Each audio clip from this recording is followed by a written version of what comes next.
K리그의 활약을 이야기할 때 빼놓을 수 없는 것이 바로 각 구단이 노력하고 있는 팬과의 소통과 지역 밀착입니다. 2002 한일 월드컵 이후 창설된 시민 구단들은 주인이 바로 시민이라는 생각으로 지역의 팬을 위한 다양한 활동을 펼치고 있는데요.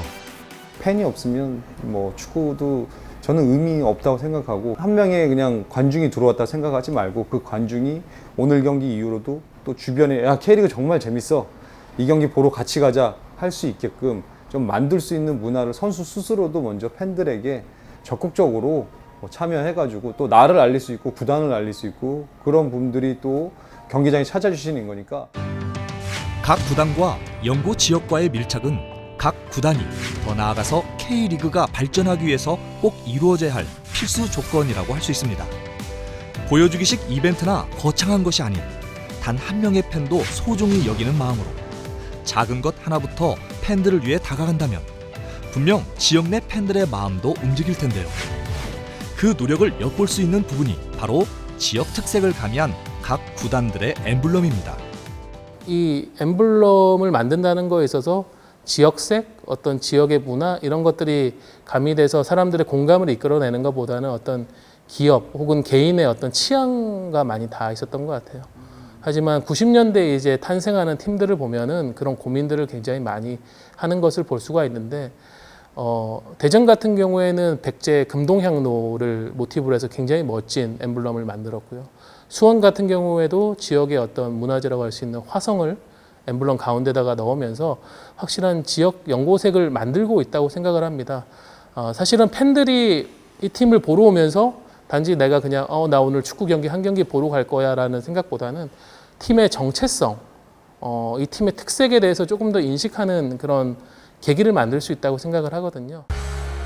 서울 이랜드의 경우 서울의 상징인 남산과 한강을, 제주 유나이티드는 제주의 상징인 한라산의 백록담을 엠블럼에 그려 넣었는데요. 이 밖에도 경남 FC는 거북선을, 대구 FC는 대구의 특산물인 사과를 상징하는 능금잎을, 인천 유나이티드는 닻을 그려 넣었습니다. 팬서비스가 가장 좋은 구단으로 알려진 대구 FC의 퇴근길 팬서비스는 익히 잘 알려진 활동인데요. 또한 대구 FC는 축구장 가는 길을 조성해 구단 이미지를 지역 곳곳에 문화 콘텐츠로 형상화 시켰고, 팬들에게 그라운드를 오픈하는 등 팬 스킨십에 앞장서고 있습니다. 시민구단의 팬덤이 지금 대구 FC 수준 정도로 다른 시민구단도 일정 부분 올라오게 된다면 기업구단의 입장에서 좀 변화가 좀 필요하겠죠, 거꾸로. 이런 이 상생의 동반 경쟁 구도만 된다면 제 생각에는 의외로 지금까지 고민했던 부분, 시민구단과 기업구단의 격차라든지 이런 부분이 조금씩 풀리지 않을까 싶고요. 근데 그 첫 번째 최근에 새로운 바람은 대구 FC부터 시작되고 있다. 이렇게 이해하시면 좋을 것 같습니다. 이 시기는 프로축구 출범 이후에 약간 춘추 전국 시대였지만 그 중에서도 좀 돋보였던 팀이라고 하면은 저는 포항제철, 현재 포항 스틸러스를 꼽을 수 있을 것 같아요. 요즘 표현으로 하면은 스타들의 스타 군단. 단지 선수들만 호화로웠던 것은 아니고요. 어떤 유럽식 시스템, 인프라, 특히 축구 전용구장으로 대표되는 어떤 한국 축구의 문화를 바꿔준 중요한 계기를 마련했다는 점. 80년대 또 포항제철 외에도 대우 로얄즈라는 굉장히 큰 기둥도 있었다고 생각해요. 성과라는 면에서 대우 로얄즈가 가장 빛났던 것 같고요. 91년에 결국 가장 먼저 리그 세 번째 우승을 차지하면서 어떤 포항과의 자존심 싸움에서도 앞서갔던 팀이고요.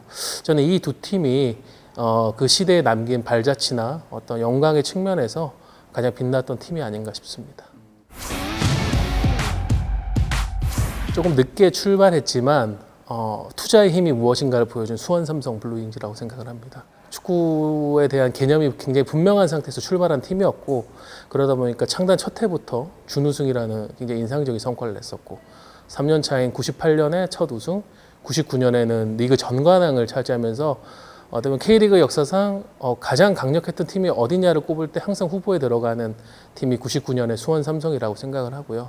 저는 성과도 성과지만은 수원 삼성이라는 팀은 한국 축구 문화를 바꿨다고 생각을 합니다. 굉장히 열정적인 팬덤, 서포터즈를 만들면서 그 어떤 응원하는 재미, 이 팀을 지지하는 의미를 이 수원 삼성이 제대로 보여준 것 같고요. 당시 이제 김호 감독이 부천 SK의 니폼 니시 감독이나 안양 LG 조광래 감독과 벌였던 치열한 라이벌전이 이전에 사실은 특색이 없던 기업들 간의 자존심 싸움이라는 라이벌전 형태를 사랑과 스토리 중심으로 보여주었던, 그렇게 하면서 한국 축구가 좀 축구를 보는 문화를 많이 바꾸는데 중심축 역할을 했다는 점에서 저는 수원 삼성을 꼽습니다. 역시 2000년, 2010년도까지를 지배한 팀은 성남 이라였다고 생각을 해요. K리그의 전무후무한 두 번째 이제 리그 3연패를 만들어냈고, 그 뒤에도 한 차례 더 우승을 하면서 그 시대에만 무려 4번의 우승을 기록을 했고, 저는 레전드 오브 레전드 신태용 전 국가대표팀 감독 역시 꼽을 수밖에 없을 것 같습니다. 원 클럽맨이라는 어떤 개념을 K리그에 확실히 안착을 시켰고, 정말 성남을 위해서 화려한 기술과 공격력, 득점 도움 모두 뛰어난 모습이었고, 무엇보다 그나마 이 신태용이라는 선수의 존재가 팬들과 소통할 수 있는 가장 확실한 창구였던 것 같아요. 1화 천마로부터 시작해서 성남 1화까지 오는 데 있어서 이 팀의 자존심이지 않았나. 2010년대부터 현재까지 최강의 팀은 많은 분들이 동의하실 거라 생각하는데 전북 현대입니다. 네. 사실 2009년에 첫 리그 우승을 한 K리그에서 강호라고 할 수 없는 팀이었는데, 전북 현대모터스는 2000년대 중반까지 중위권에서 맴돌던 구단이었으나 2005년 FA컵 우승을 시작으로 2006년 AFC 챔피언스리그 우승과 피파 클럽 월드컵에 K리그 최초로 출전하면서 K리그의 당당한 우승 후보로 급부상했습니다. 그 이후에 이 지난 10년 동안 5차례나 더 우승을 했거든요. 정말 이 시대를 관통하는 굉장히 강한 클럽이고, 무엇보다 이 팀은 지방의 어떤 중하위 팀에서 리그 최정상에 막강한 1강이라는 수식어로 거듭나는 이 팬들의 열기, 흥행, 인프라, 팀이 우승에서 멀었던 팀이 우승으로 가기 위해서는 이런 것들을 해야 되는구나 라는 것을 K리그에 많이 시사한 팀이라는 점에서 전북 현대가 갖는 의미가 더 빛난다고 생각을 합니다. 2019년 6월 16일 정정용 감독이 이끄는 20세 이하 축구 대표팀은 한국 남자 축구의 피파 주간대회 첫 결승 진출이라는 새 역사를 썼습니다. 그리고 이 역사적인 쾌거에 K리그가 단단히 한몫을 했는데요. 바로 정정용호 21명의 선수 가운데 총 15명의 선수를 K리그가 배출한 것입니다. 유스 시스템을 통해 선수 육성에 힘써온 K리그가 10년 만에 드디어 결실을 맺었다고 볼 수 있는데요. K리그가 키워낸 열매들이 이제 대표팀에서도 더 화려하게 빛났다라고 설명을 할 수 있을 것 같은데, K리그가 유스 시스템을 이제 본격적으로 안착시킨 것이 2008년이거든요. 당시에 이제 U18 유 시스템을 시작을 했고, 이제 2년 단위로 하면서 이제 U15, U12까지 이제 완성이 됐는데, 지금 그 유스 시스템을 정착시키고 10여 년이 지나서 나온 결실이 자연스럽게 U20 월드컵 결승 진출로까지 이어진 것 같아요. 이전에는 보면은 사실은 K리그보다는 학원 축구에서 길러진 엘리트 선수들도 많았었고, K리그 영향력이 점점 적었는데, 최근에 U20 월드컵을 보면은 분명히 K리그 출신 선수들의 비중이 굉장히 커지거든요. K리그의 장대한 역사는 결코 여기서 멈추지 않고 계속해서 앞으로 나아갈 텐데요. 유스 시스템의 선진화를 통해 미래 자원을 육성하고 발전시킨다면 분명 K리그와 한국 축구의 미래는 밝게 빛날 것입니다. K리그가 단순히 셀링 리그라기보다는 유럽 축구의 전진기지로서 굉장히 중요한 아시아에서 중요한 포스트가 된다라는 인식을 주는 게 향후에 이 마케팅 플랜을 짜는데도 훨씬 이롭지 않을까라는 생각은 하고 있습니다.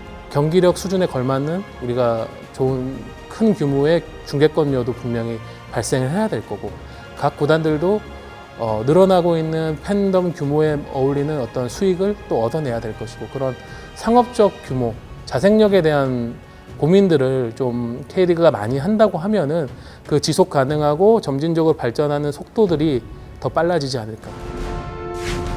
그라운드를 가득 메운 팬들의 함성과 함께 K리그가 지난 시간 동안 걸어온 길이 앞으로 K리그가 미래를 향해 나아가는 길잡이가 되어줄 것입니다.